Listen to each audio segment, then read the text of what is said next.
1个月前呢，我在酒吧门口遇到了一位男生，当时他背着一个巨大的背包，里面似乎装着他的全部家当，然后一头淡黄色长卷发，穿得像一个流浪汉，然后大步欢快地向我跑过来，我当时有点惊呆了，有点恐慌恐惧，然后结果发现他是朋友的朋友，当时我就觉得他挺有趣的，应该是个有很多经历的人。朋友呢又跟我讲了一些他的经历，所以让我对他越发的好奇。于是我去了他的城市，和他一起徒步，一起爬山，还见证了他的18般武艺。发现他真的很牛逼，17岁开始环游世界，然后现在27岁嘛，环游了10年，走过了63个国家，而且他今年7月份就要退休了。所以我就迫不及待地问他一些问题，还录了一个视频，感觉在这个视频里学到了特别多，所以想分享给大家。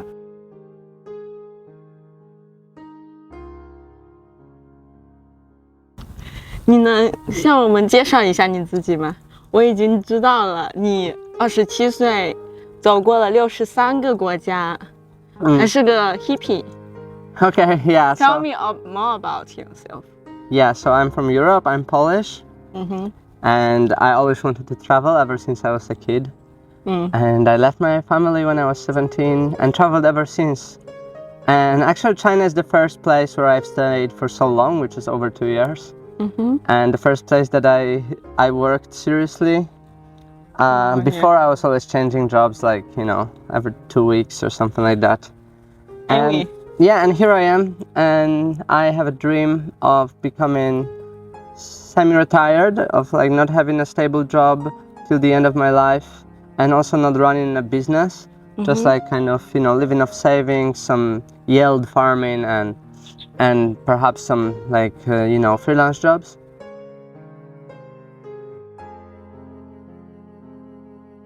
就是你跟我说过，你今年6月就要退休了。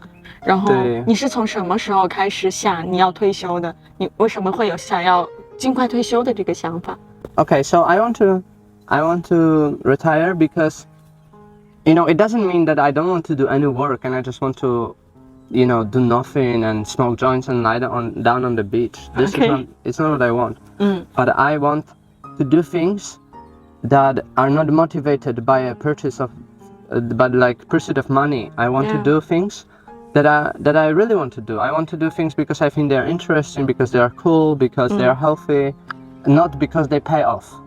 So basically I realized that the only way to like free myself from the pursuit of money is to claim one day that, okay, I have enough of this, like some passive income, some savings, and just call it a day. Because I met a very rich guy in Adelaide Casino in Australia. He gave me like $1,000. For him it was just like a tip, because I lost playing poker, and he was like, okay, hey, play a bit more, So I think he was quite rich, because like middle class man wouldn't give $1,000 to a stranger. And then I made friends with him, and I talked to him, and he talked that he's very rich, and I asked him, okay, but look, you're like almost 50. When will you retire? You say you like work really hard. When will you retire? And like, how much do you need to think that it's enough? And he said, oh, Sasha, that's a very good question. Let me think about it. And 1 minute later he replied, always a little bit more. Yeah. And I think this like a lot of people in our world like lose the chance of like freely chasing freedom and happiness, because they always want this little bit more. If you have 100,000, you want 500,000. You have 500,000, you have 1 million. So I think it's very important to set a clear goal, like what I want to have, like how much per month, or like what I need, and then stop from there. Like stop like thinking about getting more afterwards.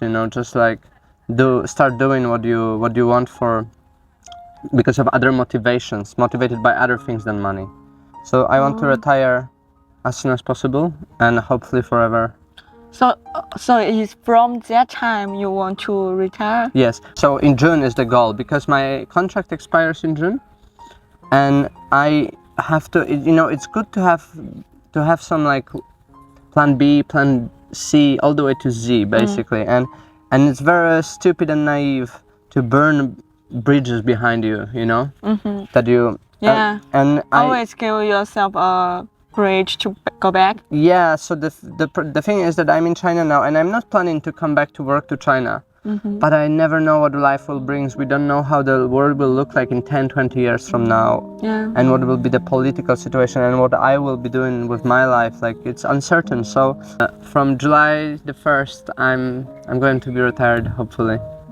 But this very much depends on some volatile assets that I invest in. So, assuming that Bitcoin doesn't crash, but if, say, Bitcoin goes down to zero, maybe I will need another 5 or 10 years too.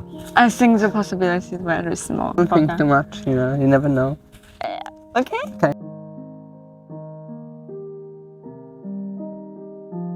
现在有足够的钱退休了吗？ Yeah, so this question it's just like it's hard to answer because what is enough? Define enough. The thing is that if I'm alone and I travel like that and I don't have some like major unexpected things to pay for in my life, like my father doesn't need any help, my mother doesn't need any help, I don't have children, I'm perfectly fine. I could cash out today, stay traveling for next many years. The whole your life. Maybe for my whole my life, especially if I don't waste money on things that I don't need really, especially if I travel wisely. But you never know what is enough because you might one day want to pay for other people. So what else could we do if we don't know for sure? What else could I do? Okay, so I'm gonna stick to my investment strategy, which is like to find some things to invest in with very high conviction, with asymmetrical bets where like the upside is much higher than the downside. Try to follow the markets, and this is not the work for me because actually even though you claim me being a hippie, I like to follow financial markets. It's interesting for me. And yeah, I will just try to like multiply my bag, I'll try to over time, like every year, bring more return than I would spend this year, Yeah.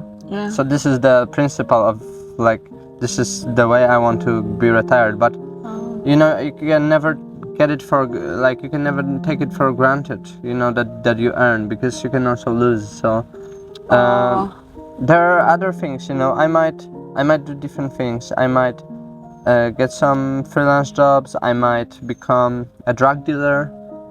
Or something like that, yeah. Okay. So when you retired, it just means you have no need to find a full-time job, but maybe you can still do some freelance jobs that you liked and both can make more money. Yeah. I mean, if there is some task that I can do that is not like doesn't distract my life. It's just like, okay, can you do it for an hour and get $100? Yes, sure. Why not? And it doesn't matter regardlessly of where I stand in life. If I get this kind of opportunity to do something without much commitment, just do it now and get the money. It's nice because, like, especially if you're in a country like India, like $100 for some people might be like a life-changing amount of money, Yeah. You will give it to some like poor guy on the streets of Mumbai and he will be like, oh man, you like saved my life, So I think it would be arrogant to like not do it. And this is really nice because I gained so many connections in China that I get a lot of like, freelance jobs through WeChat, which is like like writing. I edit essays and edit CVs and translate something. So I help some students, Chinese students who want to study abroad. And this is not like a stable job. It's like once a week or a few times a month, someone will contact me. I need this and that. And then, I'll be happy to do that wherever I am in the world. So I want to keep it, because why not, like, I just don't want to be constrained by work, because even if you work online, if you work 8 hours a day, 5 days a week, there's not much you can do in terms of traveling. And it's always like hanging above your head. I have to do that. you know.